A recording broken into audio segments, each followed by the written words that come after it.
Hey everybody, Dave here with part 2 of my GM overview and look at the new Rusthenge standalone adventure for Pathfinder 2nd Edition. As always, before I get into this, I want to go over a few disclaimers. The first of those is that there will be spoilers here, so this is intended for GMs who have watched part 1 of this series and decided that you saw enough there that you want to know a little bit more about this adventure. So, whereas part 1, I keep an objective tone, in this one I will be sharing my opinions, my thoughts.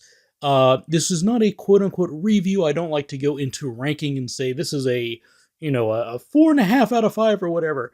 But I will share with you what my thoughts are, as well as answer any questions that come in, especially those dealing with spoilers, will be covered in this video as well. Also, want to remind everybody that I have not played this adventure. I've received it, I've read through it, but I have not had an opportunity to actually get it on the game table and play it with my group. Therefore, there are some things that I just simply am not in a great place to answer, such as encounter balance and some of the more mechanical parts of the adventure. I don't think you can really comment on until you've actually played them in a live setting, and I haven't. So with all that in mind, let's go ahead and dive in and talk a little bit more about Rusthenge. So I'll start with some of the things I liked about Rusthenge.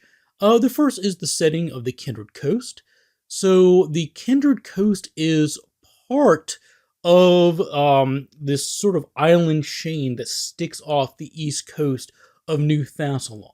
And it's an area that the author went to some lengths to provide an interesting backstory to, so that the area didn't feel like just another generic village in a generic fantasy setting. The general storyline about the history of the Kindred Coast is that two brothers who were servants, probably against their will, to a crime lord in Riddleport, decided to escape. And in doing so, they stole two of the crime lord's ships from Riddleport, and each of them captained a different ship, and each of them had their own crew who also escaped from the crime lord with them. And eventually, both of those ships settled along this coastline on an island off the east coast of New Thassalon, and that is where the Kindred Coast gets its name. Each of those brothers founded a different city, a different village on that coastline, and one of the brothers was a devout follower of Caden Kalian, and he founded a village called Osprey Cove, where it's a fishing village, and it's a commune, and it's a peaceful society where they value hard work and partnership, and probably above all, freedom from worshiping Caden Kalian.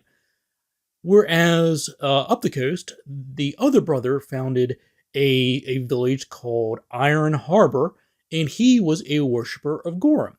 And as such, that village of Iron Harbor grew to establish a temple to Gorham, and is much more militaristic. It's has much more of a focus on martial prowess and being a soldier and loyalty and duty in like a military environment. So now, I forget how much time has passed, but both his brothers, I believe, are long dead at this point. But their villages remain, and over time, they have this interesting. I don't know if partnership is the best word, but they're the only two settlements on this island on this coast. So there needs to be some degree of partnership between them, but at the same time, their philosophical focuses are very, very different from one another. Now, I bring all of that up because I do believe this makes it a more interesting and compelling place to play an adventure than just some generic village that is surrounded by elven woods that you typically see in more generic fantasy environments. And so I appreciate the author of this adventure taking some links to make these villages stand out and have a personality that's distinct to each of them. Now, all that said, it's really going to be on the GM to decide how much of that backstory they want to impart into the story of Rusthenge. Um, you don't really experience Osprey Cove at all. The story picks up with the party being in Osprey Cove, where they encounter a man in rusted armor, dying on the beach. He's been washed up, and learn that he is from Iron Harbor, and that kind of is the catalyst that starts their investigation to Rusthenge. But you don't get a map of Osprey Cove. There are no planned scenarios or encounters that take place in Osprey Cove. But it's good to know this story so that when you do get to when you do get to Iron Harbor, as a GM, you will want to impart on the people there that they are more rigid than what the players are probably accustomed to in their home of Osprey Cove. And a lot of them, especially the more military part of Iron Harbor, the town guards and the priests of Gorham and their followers, almost certainly look down their noses at the residents of Osprey Cove and view them as being weak and lesser, which can make for an interesting dynamic when the players show up and they're like, we're, it depends on them how they want to approach it, right? But the overall plot and theme is these weaker people from Osprey Cove are actually going to save the residents of Iron Harbor from massive catastrophe. Not that they know that, but that's kind of the direction it leads. So again, I really like the setting of the Kindred Coast and the attention that the author gave to providing distinct personalities to both of those communities. I also really like that when the players arrive to Iron Harbor, they first of all are met by a very suspicious guard, and they kind of learn pretty fast, like, we should be keeping some of our cards close to our vest, but this opens into an area of urban exploration for them. And so there's basically three key locations in the village of Iron Harbor that they will want to investigate to get more clues that lead them further in the adventure. And two of these locations, there really isn't a whole lot of even opportunity for combat. It's very much focused on diplomacy and conversation and traditional investigative tactics. But the third of those is a naval military ship from New Thassalon, from the Rune Lord there, that the players can decide how they want to handle their investigation of that ship. But it's probably not best to just run up the plank and start stabbing people. Instead, it's probably wiser to either try to parley with the sailors aboard the ship, or to try to sneak into the ship, sneak on board the ship. And I really like the fact that it's giving a place for the players to kind of breathe, but also to flex their more social skills, especially for the bards of the party and other players who might be more focused on skill-based strengths than martial talents, to have room to shine. And also, if you're using this as a first level adventure, if you're using this with new players, it is good to show them up front that not every obstacle is solved through violence, and you don't need to feel like that stabbing people is the default method of solving problems in the game. They can investigate, they can search, they can sneak, they can converse, they can lie, they can trick, they can ply their skills. So I think setting that up early on in the adventure was wise, and I think, frankly, honestly, I think for my group that that will be the most fun part of the adventure to run. But as I've said before in these videos, every group is different. Your mileage may vary. I also appreciate that even though this is a first level adventure, it doesn't fall into a lot of the common first level tropes. There's no killing of rats in the tavern cellar. There is no battling the goblins in the woods. All of the creatures that you encounter, and there are combat encounters designed when you're walking the coast from Osprey Cove to Iron Harbor, but none of them feel generic or just part of the first level tropes that you often see with an adventure. And largely, I feel like that's a plus. In a second, I want to talk about how that might be for some player groups, um, uh, not so much of an advantage. But overall, I think just the fact that this is a first level adventure that doesn't fall into the common first level story pitfalls is a boon to Rusthenge as a whole.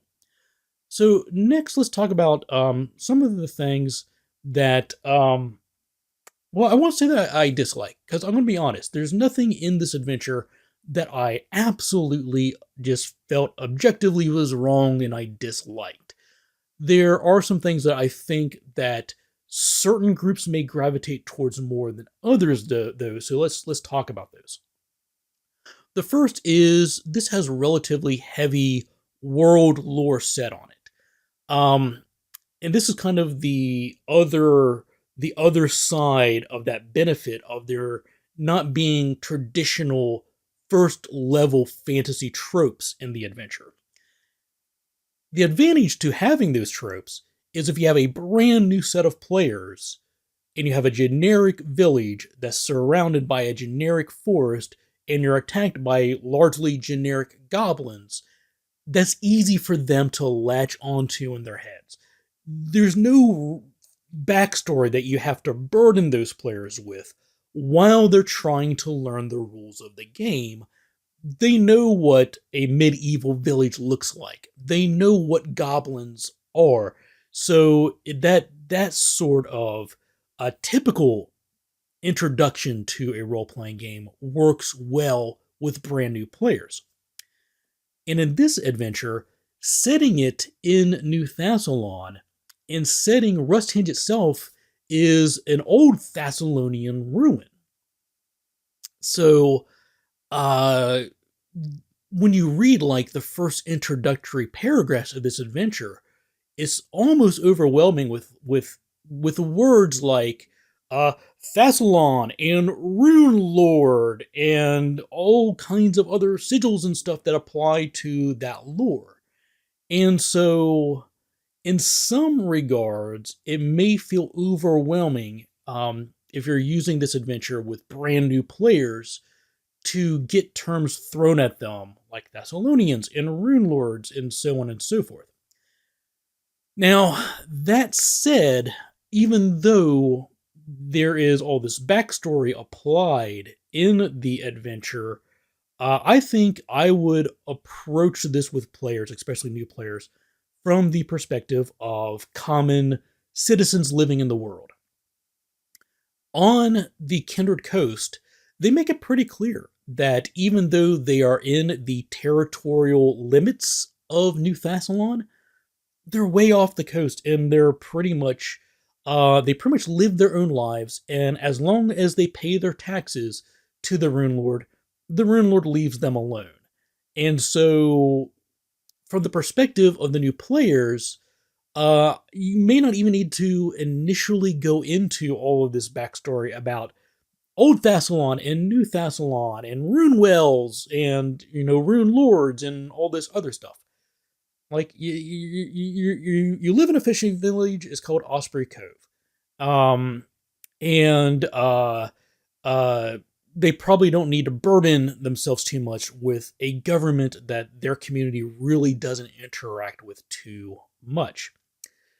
Now, this does change when they arrive at Iron Harbor and they see a boat flying the flag of the Rune Lord in port, because that makes the appearance of that ship even more significant. It's, wait a second, the Rune Lord doesn't send troops or boats here. Like, we send our taxes, they leave us alone. So what the heck is this boat doing here in our harbor? So you'll want to weave some of that in before your players get to Iron Harbor. But largely, I don't think the rank and like the common farmer on the Kindred Coast probably knows their new government is called New Thassalon, but like that's it.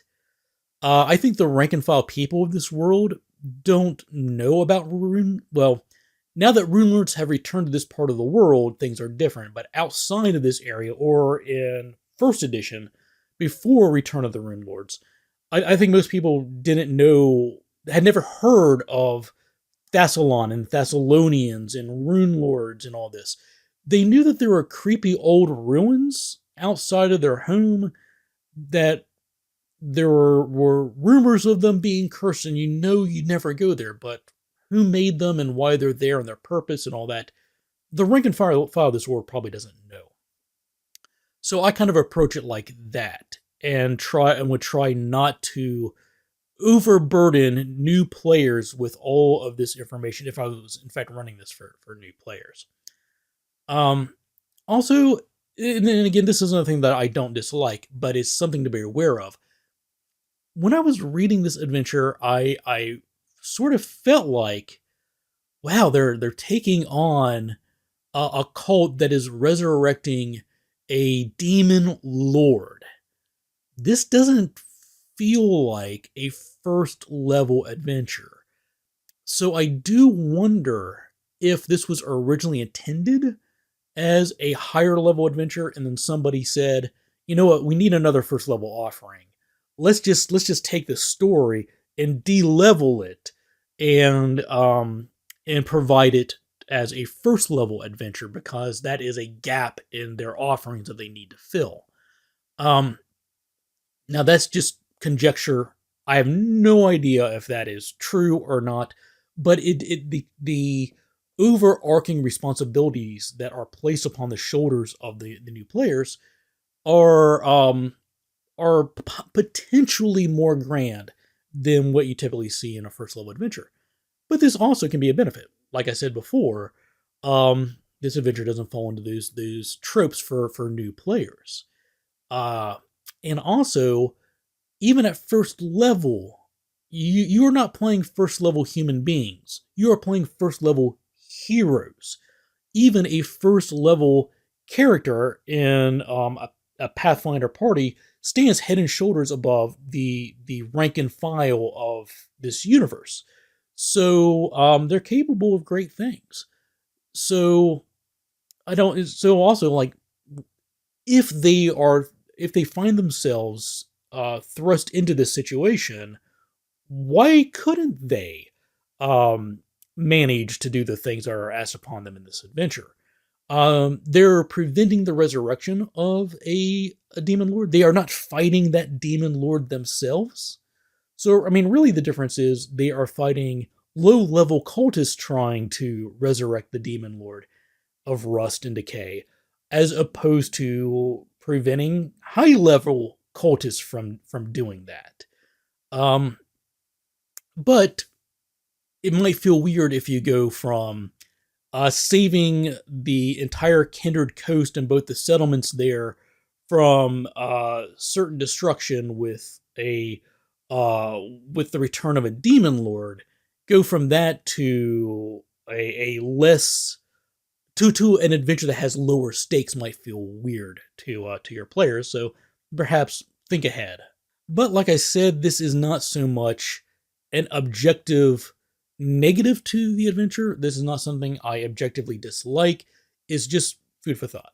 So let's move on and cover a couple of the questions that were typed in the comments of my previous video. The first is Is this now the best starter adventure when I compare Rusthenge to Troubles in Otari, and I'll also include the beginner box adventure with Troubles in Otari, and also Plaguestone. These are the main three adventures that are designed for first level games.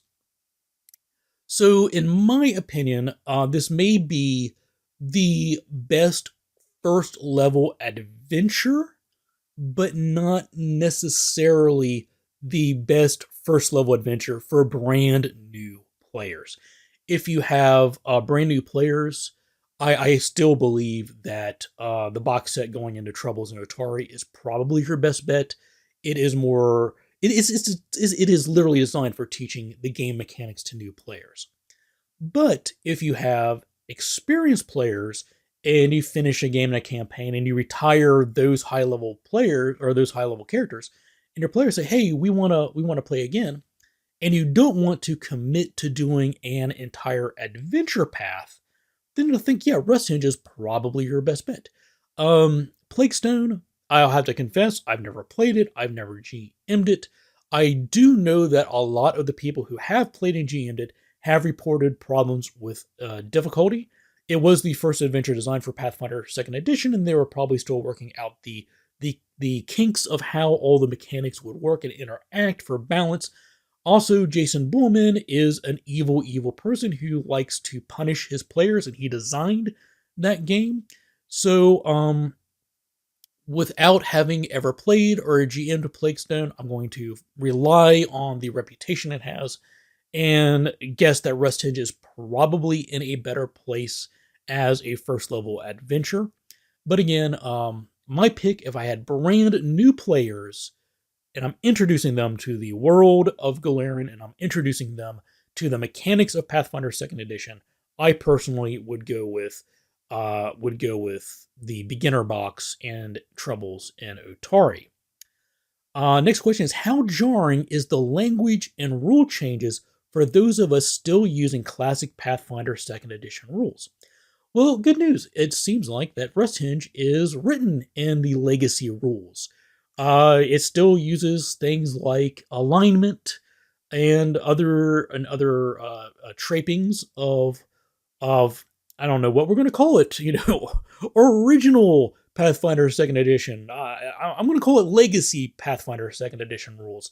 The rules of Pathfinder Second Edition as they existed before the remaster project. Yeah, so if you're used to the original Pathfinder Second Edition rules, I'd say don't have any worries. You should be able to run this just fine.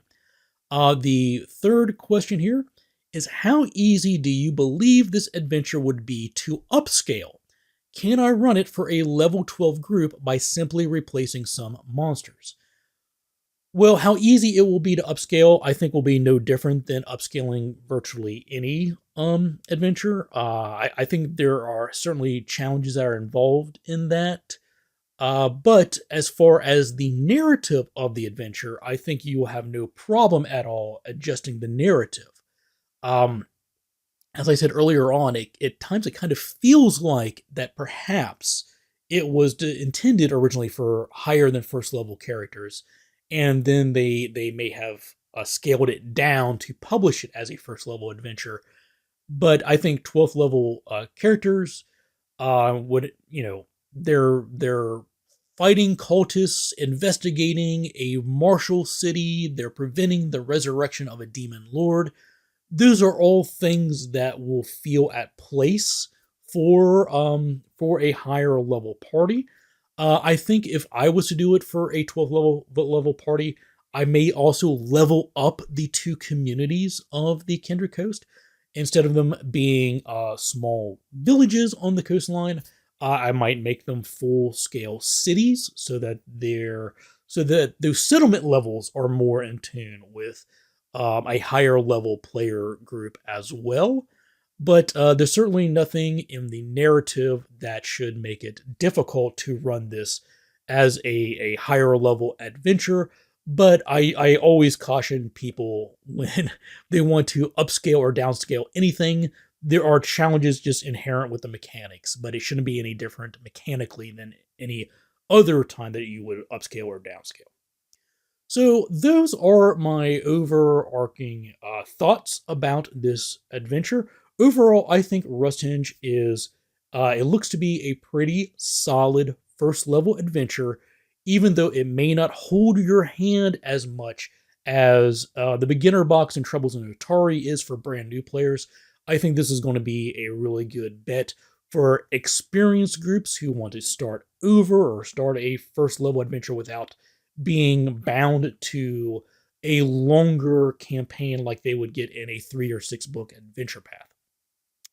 If you have any questions about this, please leave those in the comments below. And as always, I want to take a moment to say thank you to everybody out there who supports me, whether that's by leaving your comments and suggestions, clicking that like button, subscribing to this channel, subscribing to the Patreon, buying a super thanks. I really appreciate everything you folks do to support me in this channel. And with that, thanks for watching, take care, and happy gaming.